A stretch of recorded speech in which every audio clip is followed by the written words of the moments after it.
seperti arahan Pak Dirut gitu ya di setiap rapat, baik itu yang sifatnya pimpinan maupun seluruh stakeholder daripada LPDB, beliau mengedepankan namanya pembiayaan by design. Nah, inilah keuntungan kenapa kita menjadi kunci untuk penyaluran di LPDB. Karena dengan by design, itu kita menyusun bagaimana suatu penyaluran itu dari A sampai Z kita buatkan ekosistemnya. Di luar yang reguler yang kita berikan kepada mitra-mitra yang sudah existing maupun yang baru. Nah, dengan by design, harapannya apa? Ekosistem yang digeluti oleh mitra koperasi, itu kita bisa close loop, kita bisa rangkul semuanya, kita bisa desainkan. Nah, sehingga pada saat nanti itu disampaikan, pada saat itu nanti disalurkan dana bergulir LPDB, sudah ada kepastian, baik dari sisi supply misalnya, kalau itu bicara industri, sampai nanti di sisi hilirnya, dibayarnya. Nah, inilah yang kemudian kita susun, hulu sampai hilirnya itu dapat tercapai. Nah, ini pula yang mungkin kalau contoh yang bisa kita berikan, yaitu seperti Alitifak misalnya, kemudian ada juga KPBS Pengalengan, nanti kita rencana juga ada Minosaroyo. Nah, ini juga menjadi achievement yang bagus buat LPDB, di mana LPDB berperan serta program-program pemerintah, tidak hanya Kementerian Koperasi, tetapi juga pemerintah pusat dalam rangka menciptakan yang namanya korporatisasi pertanian maupun nelayan. Mungkin itu.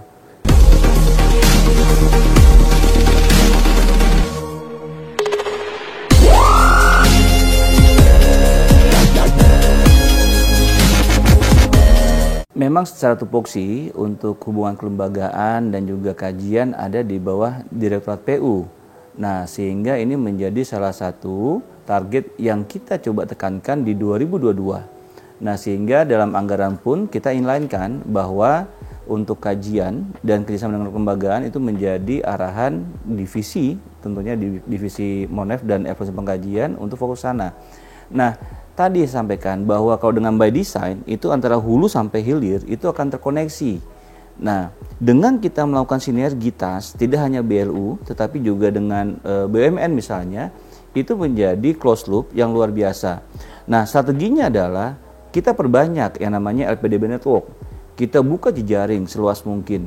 Bagaimana kemudian tidak hanya sekedar MOU, tetapi lebih kepada bisnis daripada BLU maupun BUMN yang kita kaji. Contoh misalnya begini, ada BUMN kalau tahu Pindad misalnya. Nah, kita bagaimana masuk ke rantai pasok industrinya.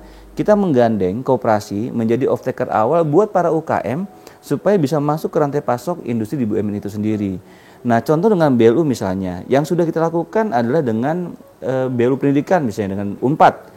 Di mana saat itu kita sudah memanfaatkan kerjasama lahan dan penelitian dari UNPAD di Arjasari untuk peningkatan nilai tambah di KPBS Pengalengan. Nah, ini menjadi sinergi yang baru. Nah, kemudian yang nanti lebih mengerucutnya sinergi dengan BLU, contoh misalnya untuk BLU rumah sakit. Ini poin penting sekali. Rumah sakit banyak BLU di Indonesia ini dan mereka juga short of liquidity, di mana sebenarnya suplai bahan baku maupun bahan habis pakai yang dimanfaatkan oleh rumah sakit itu bisa dikerjakan, diproduksi oleh UKM-UKM kita. Nah, cuma masalahnya tidak ada media kemudian yang bisa menjembatani antara UKM yang bisa memproduksi barang rumah sakit ini untuk masuk ke BLU rumah sakit. Nah, dengan hadirnya LPDB harapannya menggandeng itu semua, tetapi tetap ya dengan wadah koperasi sebagai mitra LPDB-nya. Nah, itu yang akan kita lakukan.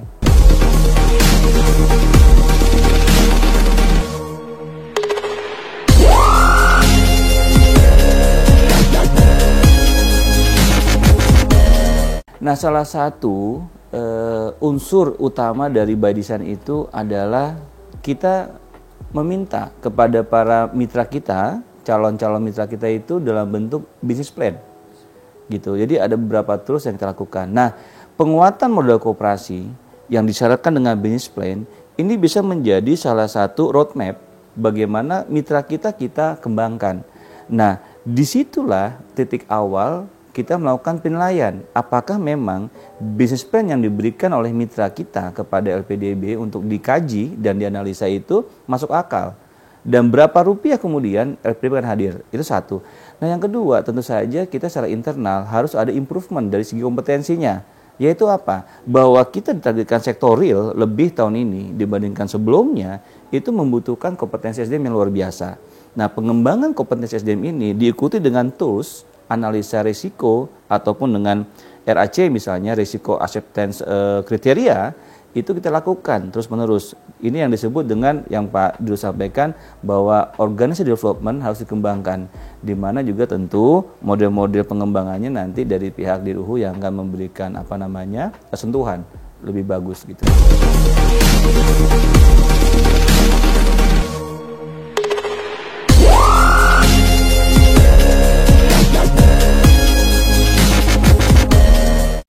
Free Success adalah penyaluran, asas manfaat, asas pengembalian. Nah, fokusnya memang dua yang di kami, yaitu manfaat dengan pengembaliannya untuk di sisi Monef.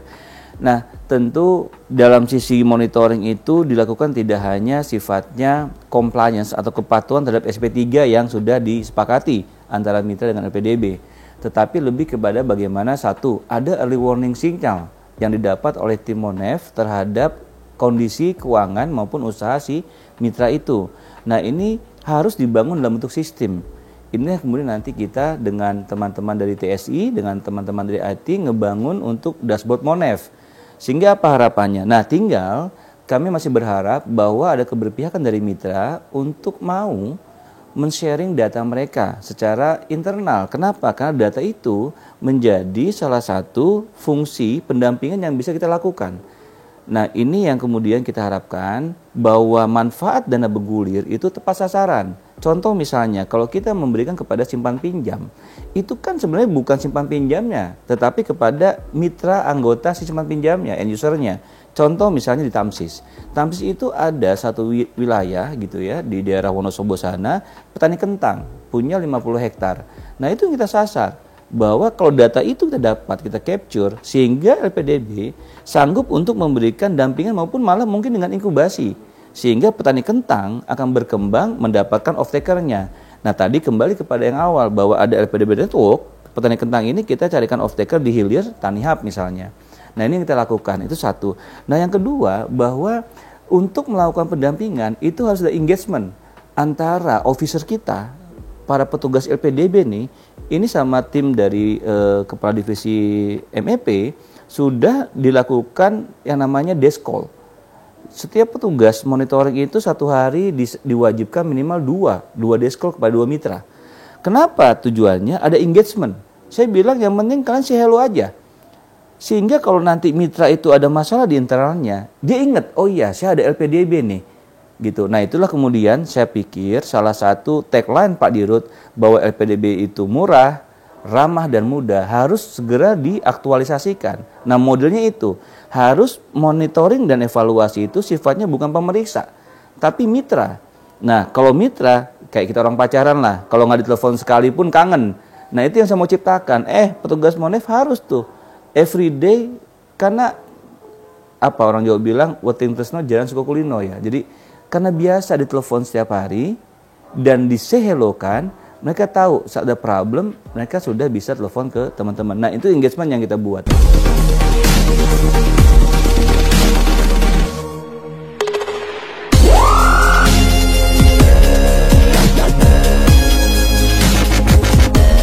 Sebenarnya ini kalau bicara NPL itu bukan kerja dari satu direktorat, tapi ini seluruh LPDB.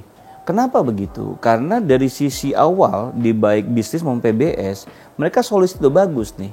Artinya mereka membuat filter-filter pada saat mereka melakukan feasibility study, mereka menyusun proposal terhadap mitra gitu ya, dan mencari mitranya sudah bagus. Artinya kalau bahannya sudah bagus di awal, tentu tugas di PU lebih mudah gitu. Nah, sehingga kami monitoring dan evaluasi di dalam menjaga itu tetap ada SOP yang kita kerjakan. Contoh misalnya tadi yang saya sampaikan ada desk call dari pihak monitoring. Kalaupun nanti sudah menurun karena ada tunggakan, nanti pihak collection tidak hanya desk call, tetapi juga tetap kunjungkan langsung untuk berdiskusi apa masalah dan sebagainya. Nah, harapannya kalaupun nanti ada problem, itu di awal sudah bisa kita tuntaskan. Nah, kemudian yang kedua tentu dari sistem kita, dari kartu piutang kita di keuangan sudah setiap bulan kita terbitkan yang namanya tagihan mitra, dan juga dari sistem juga kita blasting dalam bentuk WhatsApp ke semua nomor PIC di setiap mitra kita, sehingga ada reminding yang rutin kita tekankan mengenai kewajiban teman-teman mitra kepada LPDB gitu. Tapi tadi saya bilang bahwa ini MPL ini bukan kerja satu direktorat, tetapi the whole system. Dari awal tadi yang by desainnya, kemudian PBS dengan bisnis melakukan solusi yang baik, mendapat filter yang baik terhadap mitra, sehingga di belakang lebih mudah. Pun demikian tetap ada yang bermasalah, itu bagian daripada risiko bisnis.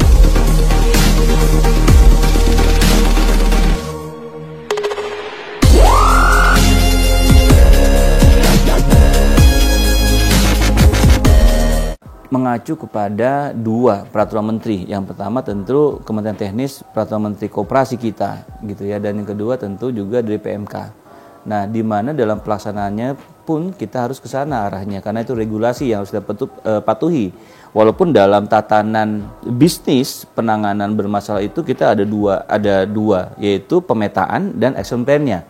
Nah, pemetaan ini kita menjadi 5 kuadran. Satu, kalau misal kita saat petakan dia kondisinya masih bagus, dapat kita lakukan namanya restrukturisasi. Jadi bisa kita lakukan kondisi usaha dan sebagainya, apalagi karena masa pandemi nih ya. Jadi banyak yang terdampak pandemi, kita restrak. Tahun 2020 ada 43 mitra yang kita restrak. Kemudian yang tahap kedua kuadrannya yaitu kalau kita tagih, dia masih punya kemampuan, dia bisa lakukan namanya cash settlement untuk bayar angsur kita. Gitu, mungkin tidak full payment. Nah, kita lihat selama berapa bulan tidak full payment, apabila dia sanggup untuk direstart, kita kembalikan ke restart. Harapannya apa? Bisa pulih. Inilah yang disebut dengan ramahnya LPDB. Yang ketiga yaitu asset settlement. Ini lebih kepada bagaimana bahwa, Pak, ini koperasi kita sudah tidak bisa bergerak lagi, kita give up dan kita serahkan aset untuk dilelang misalnya. Itu nanti kita kerjasama dengan PUPN atau KPKNL. Nah, yang keempat litigasi. Ini sifatnya lebih kepada tindakan hukum. Ya walaupun memang belum tentu itu pidana, tetapi ada langkah-langkah gugatan dari kita sesuai dengan peraturan Menteri Keuangan, karena sehingga apa? Jika ada satu tindakan yang memang itu tidak sesuai, kita clear LPDB ini tidak ada interest apapun sehingga kita bisa menggugatan. Nah, yang terakhir adalah kita menyangka PUPN.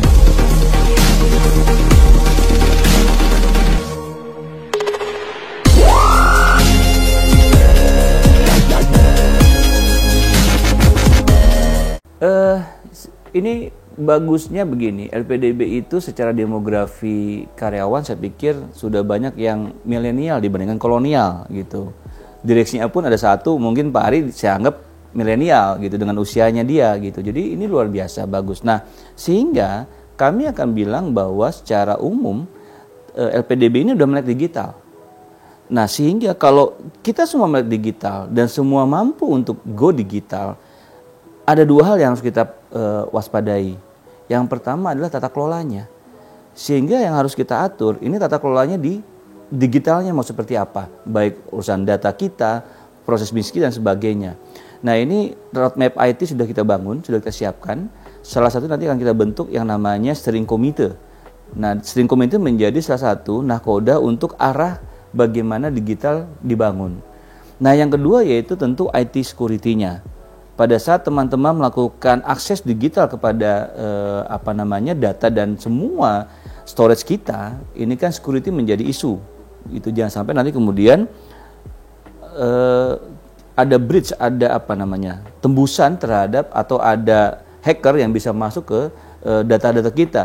Kita harus ke sana shiftingnya gitu, sehingga kita punya server cloud, kita punya server online dan sebagainya, tetapi keamanan itu dijaga. Makanya kemudian anggaran kami di 2022 itu juga salah satunya membuat yang namanya SKMKI. Jadi sistem keamanan manajemen informasi itu kita bangun gitu. Nah, itu yang kita akan tekankan.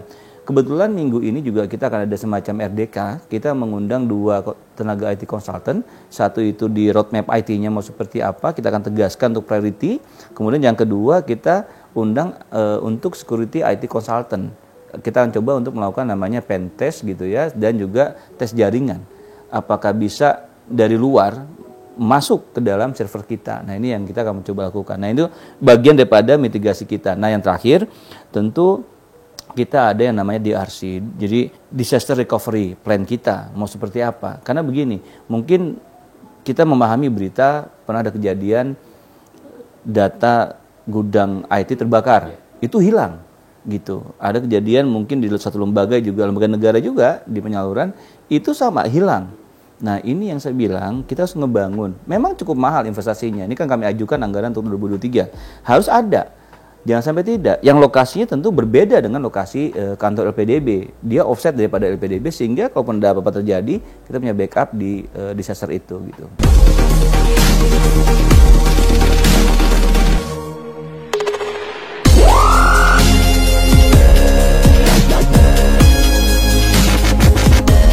Visi Pak Menteri maupun Presiden menjadi acuan kita sebagai pengelola LPDB gitu ya.